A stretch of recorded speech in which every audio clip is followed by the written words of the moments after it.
प्रहारच्या आंदोलनामुळे रुग्णाला मिळाला दिलासा। आदित्य बिर्ला इन्शुरन्सने नामंजूर केलेले क्लेम केले अखेर मंजूर। प्रहार जनशक्ती पक्षाच्या आंदोलनामुळे एका रुग्णाला दिलासा मिळाला आहे। राजशेखर गाडगी हे सोलापूर शहरातील अश्विनी हॉस्पिटलमध्ये ऍडमिट होते। त्यांच्याकडे आदित्य बिर्ला इन्शुरन्स कंपनीचा मेडिक्लेम होता। मागील 5 वर्षांपासून ते मेडिक्लेम नियमित भरत होते।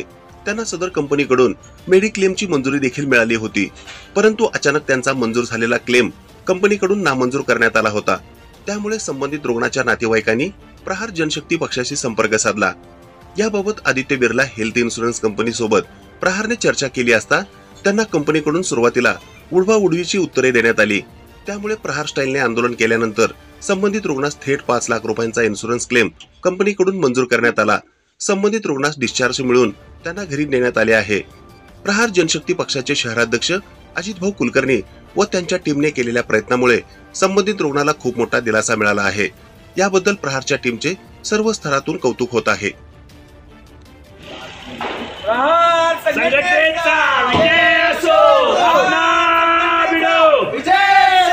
प्रहार जनशक्ती पक्षाचा प्रहार जनशक्ती पक्षाचा अपना बिडो अपना बिडो प्रहार जनशक्ती पक्षाचा कोण म्हणते देत नाही,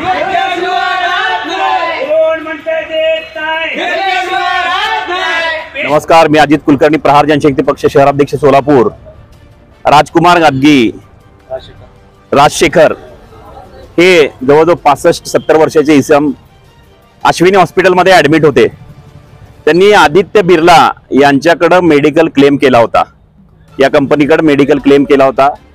5 वर्ष झाले एकही हप्ता न चुकता ऑनलाईन बरोबर व्यवस्थितपणे त्यांनी ते पैसे भरणा केले असता त्यांचे वडील ऍडमिट झाल्यानंतर पॅरालाइज झाला। त्यांच्या वडिलांना ऍडमिट असताना संबंधित कंपनीकडे मेडिकल क्लेम केला। मेडिकल क्लेम केल्यानंतर मेडिकल क्लेम मंजूर झाला। 4 वेळा त्यांना ऑनलाईन मंजुरीचं पत्र 2,56,000 मंजूर झालं असताना आता नंतर 5व्या वेळेस कंपनीने तो क्लेम रिजेक्ट केला। आज 6.5 लाख रुपये बिल झालेलं आहे त्या व्यक्तीचं। असं असताना 6.5 लाख रुपये त्यांची बेताची परिस्थिती, गरीब परिस्थिती असताना 6.5 लाख रुपये भरायचे कुठनं? कंपनीने त्याच्याबरोबर त्या व्यक्तीबरोबर फसवणूक केलेली आहे। कंपनीवर 420चा गुन्हा दाखल करावा असं आम्ही पोलीस प्रशासनाला विनंती करत आहोत। त्यांना विनंती केली। जवळजवळ 2-2.5 तासापासून आम्ही इथं बसलेलो असताना आमच्या सगळ्या प्रहारच्या जनशक्ती पक्ष शेतकरी संघटनेच्या कार्यकर्त्यासह तर कुठल्याही पद्धतीचा त्यांना म्हणजे पाझर फुटलेला नाही। अशामध्ये तुम्ही मेडिकल क्लेम क्लिअर घेता, तुमच्या बापाचं राज्य आहे का? मेडिकल क्लेम वर्षानुवर्ष 5 वर्ष क्लिअर भरला। आता त्यांचे वडील आजारी असताना, राजशेखर आजारी असताना कंपनीने त्यांना मदत करणं गरजेचं होतं। कंपनी मदत करायला तयार नाही, त्यांचा क्लेम रिजेक्ट केलेला आहे। या सर्वस्वी जबाबदार त्यांच्या वडिलांना काय झालं तर आदित्य बिर्ला इन्शुरन्स कंपनी जी आहे ती जबाबदार आहे। आणि पोलीस प्रशासनाला मी विनंती करणार आहे की यांच्यावर 420चा गुन्हा दाखल करावा। व्हाईट कॉलरचे चोर आहे ते। वेळोवेळी विनंती करून सुद्धा तुम्ही जर क्लेम रिजेक्ट करत असताल तर आज प्रहारच्या माध्यमातून त्यांचे बॅनर जे आहेत ते पूर्ण काळे केलेले आहेत, काळी शाई टाकून। आणि भविष्यात जर 2 दिवसात त्यांना जर क्लेम मिळाला नाही, मंगळवार बुधवार, तर कंपनीला, त्या बिर्ला कंपनीला आम्ही टाळे ठोकणार आहोत। मग प्रशासन या गोष्टीसाठी जबाबदार असेल। मग तुम्हाला काय करायचंय, कुठं जायचंय, तुम्ही जाऊ शकता। या गोष्टीची शहानिशा करणं गरजेचं आहे, त्या व्यक्तीला मदत करणं गरजेचं आहे। त्यामुळे त्यांनी प्रहारला फोन केला। मी स्वतः इथं आलो, माझी टीम इथं आलाय, यांना न्याय देण्याचा प्रयत्न केलेला आहे। पुढचं जे आहे ते आम्ही देवावर सोडून देतो आणि याच्यातून जर काही बरं वाईट निर्माण झालं तर कंपनी जबाबदार आहे, हे या माध्यमातून सांगू इच्छितो। धन्यवाद। नमस्कार, माझं नाव मल्लीनाथ राजशेखर गादगी। मी आजपासून 2018 पासून माझ्या वडिलांच्या नावाने आदित्य बिर्लामध्ये क्लेम भरतोय। आज पप्पाला आता परवा 2023 डिसेंबरमध्ये अचानक पप्पाला ब्रेन हॅमरेज झाला। आज मी ह्या कंपनीला क्लेम टाकलोय।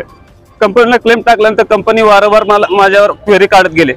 कंपनी अश्विनी हॉस्पिटलमध्ये पप्पा ऍडमिट असताना पण या लोकांना मी क्वेरी काढत गेले। अश्विनी हॉस्पिटल लोक कंटिन्यू यांना त्याचा आन्सर देत गेले। हे लोकांनी 4 वेळा अप्रूव्ह पण दिले पप्पा क्लेमचा। पण आता फायनल डिसिजन, फायनल बिल जेव्हा अप्रूव्ह करायचं होता त्यावेळेला या लोकांनी डायरेक्ट रिजेक्ट केला। पण आता हॉस्पिटलचं बिल होऊन बसलंय 6.5 लाख रुपये। पण आता एवढं मोठा अमाऊंट मी कुठून पे करायचा? एवढं जर पेमेंट जर माझ्याकडे असलं असतं तर मी कशाला यांच्याकडे मी क्लेम केला असता 10-20 हजार रुपयाचा। एवढ्या जर 1-2 दिवसामध्ये जर क्लेम मंजूर नाही झाला तर मला फाशी घेण्याशिवाय दुसरा पर्याय राहिलेला नाहीये इथे.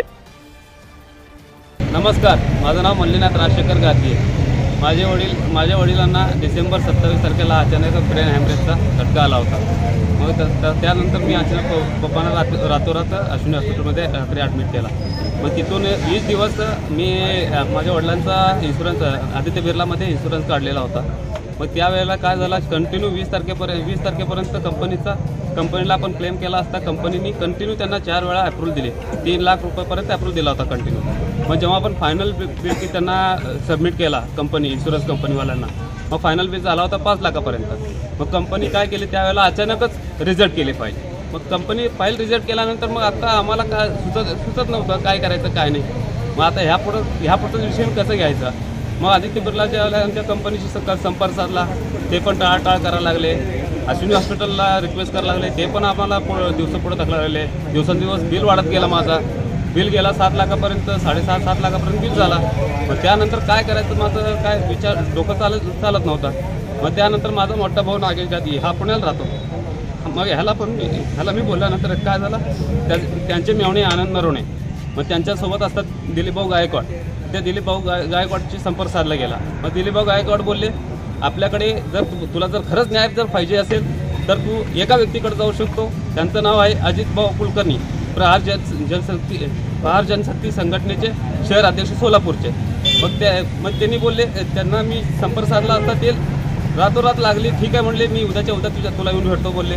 मग त्यांनी लगेच काय केले, मग माझ्याकडे दुसऱ्या वर्षी संपर्क साधले. तू कुठे सांग, मी या लागलो. मग म्हणले, सर मी असं आदित्य बिर्लाच्या ऑफिसकडे चाललेलो आहे. तू तिकडे दे, मी पण तिकडे येतो बोलले. आल्यानंतर ते तिथं मग ते आदित्य बिर्लाच्या ऑफिसमध्ये आंदोलन केले. मग त्यांना आधी विचारपूस केले, व्यवस्थितरित्या विचारपूस केले. मग ते लोकांनी ठीक आहे म्हणले, आम्ही उडवाउडीची गोष्टी करायला लागले. तरी पण आम्ही 2 तास त्यांच्याकडनं वेळ घेतला. ते म्हणले ठीक आहे, आम्ही तुम्हाला काय तर सांगू. मग ते नंतर टाळटाळ केले. 15 दिवसानंतर देतो, हे करतो, तसं करतो म्हणले. मग तिथं काय मेळ लागला नाही.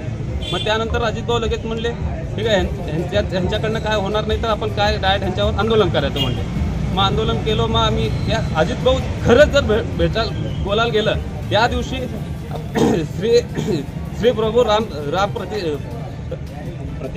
प्रतिष्ठापना होती. त्या दिवशी खरं जर बघितलं तर माझ्यासाठी एक रामदूत म्हणून माझ्यासाठी अजितभाऊ तिथे धावून आले.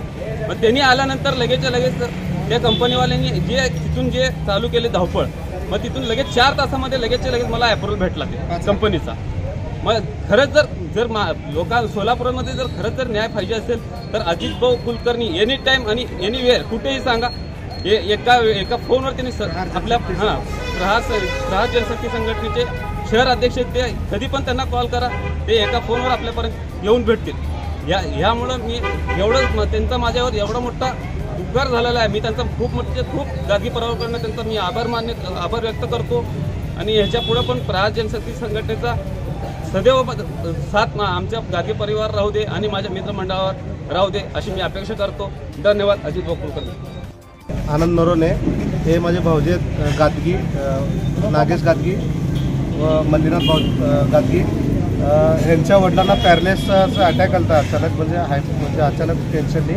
मग आम्ही अश्विनी हॉस्पिटलमध्ये ॲडमिट केलं होतं त्यांना. ॲडमिट केल्यानंतर एक 20 दिवस तर त्यांनी ॲडमिट होते. ॲडमिट असल्यानंतर आमचं इन्शुरन्सचं क्लेम होतं 5 लाख रुपयाचं.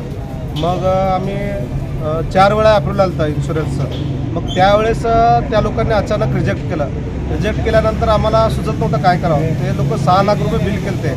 मग आम्हाला सुचत नव्हते की बा एवढे पैसे कुठं आणायचे अचानक. मग आम्हाला काय सुचत नसल्यामुळं आम्ही दिलीपांना एकदा संपर्क केला. दिलीपांनी म्हणलं की सोलापूर एकच व्यक्ती असे आहेत की गरिबांच्या न्यायासाठी लढू शकतात, मग तुम्ही अजित कुलकर्णी भाऊशी संपर्क साधा.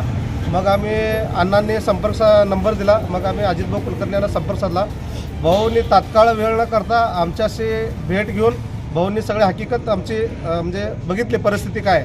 मग भाऊंनी आमच्यासाठी येऊन आदित्य बिर्लाच्या ऑफिसला स्वतः थांबून एक 2-3 तास थांबून त्यांच्याशी तक्रार केलं. तक्रार म्हणजे काय, तुम्ही जे यांच्या हक्काचे पैसे ते द्या, हे लोक गरीब आहेत, तुम्ही हे लोक तुमच्याकडे 5 वर्ष तुमच्याकडं इन्शुरन्सचे हप्ते भरलेत आणि तुम्ही यांचे पैसे कसे देत नाहीत. आणि तुम्ही जर असं गोरगरिबावर अन्याय होत असलं तर तुम्ही कसं देत नाही. भाऊंनी स्वतः त्या ऑफिसमध्ये 1-2 तास थांबले व त्यांचे कार्यकर्ते आले, भाऊंचे कार्यकर्ते आले, आम्ही सगळे आलो व प्रहार जनशक्ती आपले सगळे पक्षाचे आपले सगळे मित्रमंडळी वगैरे आले व सगळ्यांनी मिळून आम्हाला न्याय मिळवून दिला. आणि भाऊसारखे असे व्यक्ती आहेत म्हणून आज समाजात न्याय आहे, न्याय कुठं न्याय आहे आणि समाजात संतुलन आहे. आणि भाऊंना मी मनापासून आभार मानतो व जनशक्ती प्रहार पक्षाचा पण आभार मानतो. ही बातमी संकलित केली आहे संपादक गुरु गायकवाड यांनी.